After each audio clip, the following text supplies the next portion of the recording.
দেশের বিভিন্ন অঞ্চল বৈশ্বিক আবহাওয়া খুবই খারাপ, বন্যা কবলিত খাদ্য সমান পানি সহ বিভিন্ন অঞ্চলে সমান পানি নিয়ে পরীক্ষা একজন বলতেছে যে কয়েকজনের জন্য বা কয়েকটা জেলার জন্য কেন সব জায়গায় পরীক্ষা স্থগিত করা হবে, যেহেতু একটা বোর্ডের আন্ডারে একই মানুষকে পরীক্ষা হচ্ছে, সেহেতু একটা বোর্ডে পরীক্ষা বন্ধ রেখে বাকি বোর্ডে পরীক্ষা হবে।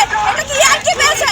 একজনের পরীক্ষায় ক্ষতি হওয়াটা 1 লাখ শিক্ষার্থীর পরীক্ষায় ক্ষতি হওয়াটা।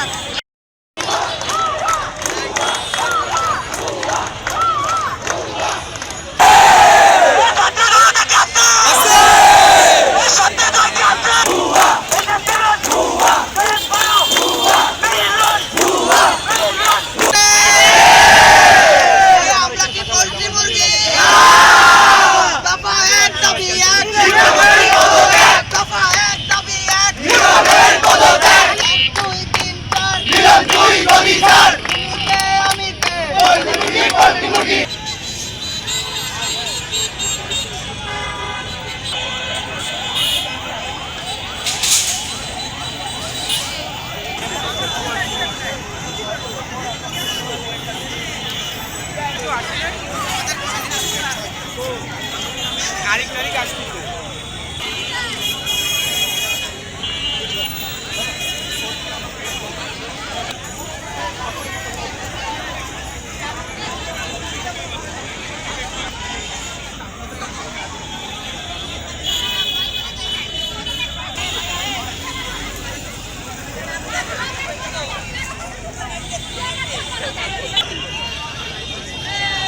Offline